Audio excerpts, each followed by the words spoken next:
Welcome to Taking Control of Your Financial Life podcast, providing the simple answers to the complex questions asked about your financial future. Let's get you the answers you need about retirement, investing, asset planning, and the current market. Here's your host, Julian Rubenstein. Hello, everyone, and welcome to Taking Control of Your Financial Life. My name is Julian Rubenstein. I'm the host of this podcast. I'm also the president of American Asset Management, a registered investment advisor located in Boca Raton, Florida.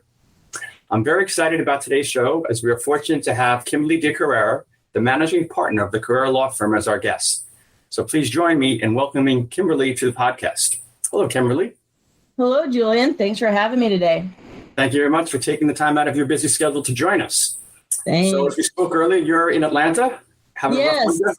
Yeah, it's been rough with the winter storm a couple weeks ago, and now we've got some great thunderstorms and tornado weather type stuff coming through here. So I'm a little envious of you down in Florida. Oh, thank you. Well, I know your time is precious, so I'll get started. Why don't you tell us a little bit about yourself and your practice? Sure thing. So I bill myself as the outside general counsel. That means that I do corporate law, business law, which is lots of contracts, lots of corporate governance, and HR and employment law. And I serve everything from the brand new startup solopreneur to fast-growing mid-market companies. Very interesting. When did you start your practice? So I started this practice in 2019. I did take a short stint as an in-house general counsel for about a year and have recently returned to my practice. And what made you start your own practice as opposed to working outside? So I was in a financial consulting firm that was doing unclaimed property and decided that while I love doing unclaimed property work, I wanted to expand my offerings, and I couldn't do that within the confines of that firm. And so I was the only attorney on staff. We weren't a law firm, but to serve clients in a broader capacity, I needed to go out on my own. Okay. And I guess, and I was going to ask you what drew you to this type of law, but it sounds like you pretty much have in all aspects of the law. It's mostly financial and corporate type of law. I don't do like criminal law or civil rights or environmental laws. This is purely just business, working for the man type of law. Okay. So, everyone says experience is the best teacher. So what do you wish you knew when you started that you now know? Oh, wow. I would say that one of the best lessons that I've learned is staying on top of the administrative work. Getting the legal work done is one thing, but billing clients and taking care of the tax paperwork and just all the back-end technology and things like that, that can be quite a big hassle. The other thing is to not put off big ideas and to scale and produce products that can go instead of one-to-one, one-to-many. Okay.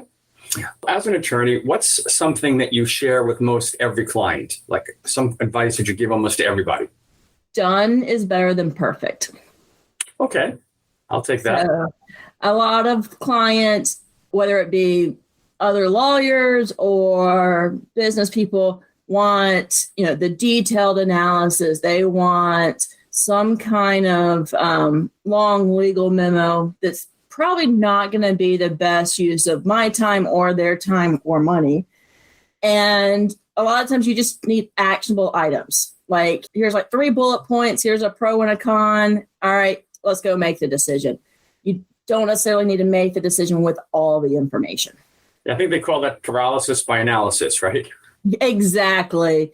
And lawyers and business people can get into that problem every day of the week. What mistake do you see many of your clients making that's hard to undo? I will say that most mistakes that they're making, I can actually fix them. It's not that they're necessarily impossible to undo, it's that they are expensive to undo. And that with, preventative upfront work, we can really reduce that cost and those problems later on. But that's not to say that, they haven't run into those problems. Got it. It's interesting as a financial advisor, that's an easy question because the biggest mistake people make is panicking, especially now we're just coming off a really bad bear market, maybe still in it. And I tell everyone, you don't sell into a bear market, right? Right. It's the biggest mistake because you'll never time it right and you'll never catch up.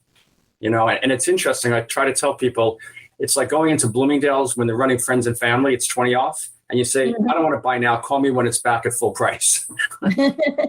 Right?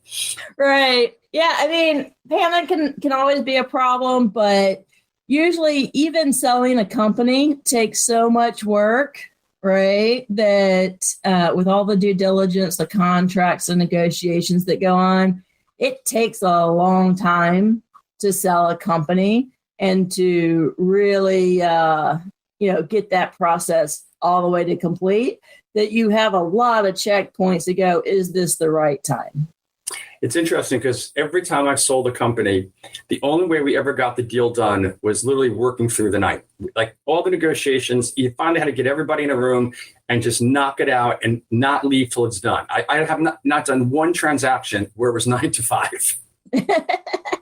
Well, and I do a lot of due diligence for my clients. So I'm in there going through all of the financial records and the legal compliance work, things like that, for the acquisition process. So that, you're on site with the company and you are spending a lot of long days. I've also found that we're not capable of all-nighters anymore. And if we do, then we are pretty much dead to the world the next day. So as to keep the mind sharp, I really try to avoid those all-nighters. Well, you're very lucky. I have not been that fortunate. What unique approach do you take with your clients? Or maybe a better question is, what separates you from the competition? I try to be their coach, their business coach. I'm not a lawyer first. I'm a business person first. So I want to be in there helping these companies grow. I have experience being a chief legal officer, being a chief financial officer. I've had my own business. I've helped lots of other businesses. My approach to everything is through the business lens first. And then I use legal as a strategy through compliance and contracts and things like that to help achieve the business goals. So really spend time getting to know my business clients.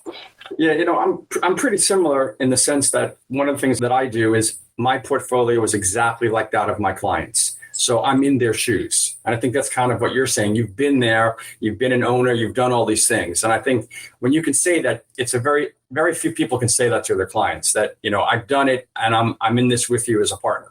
Right.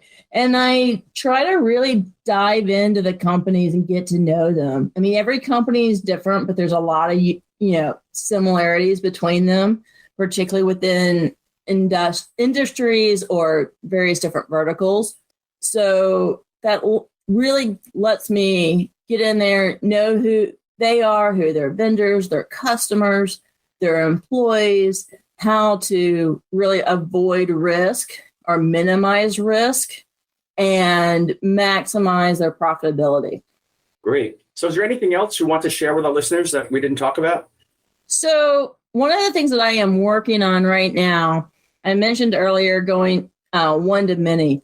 And I have seen that particularly when a company is first starting up, the owners don't have a lot of cash to spend. And during that time, though, they're making a lot of crucial decisions on how their business is going to run now and in the future. So one of the things that I am working on is some low-cost, affordable courses for new business owners so that they can learn kind of the pros and the cons, a lot of the same advice that I give a lot of different clients that are starting off, things like the LLC, the S corporation, contracts basics, things like that everybody needs to know, or even a refresher for some people. But you don't want to spend, an hour of my time for me to teach you one-on-one. because, the hourly rate versus a course, that's a little bit of a difference. So I am working on these courses, and they're going to launch later this month on springboardlegal.com. Oh, great. That's very interesting. It's the first I've heard of that. That's great. Congratulations. Thank you.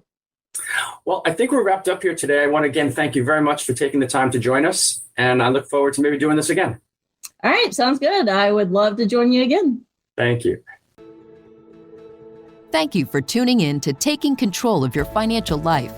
For more information about today's topics, please visit or check the show notes for more important information and links. Share, rate, and review this show on Apple Podcast or wherever you get your podcasts. Thanks for listening.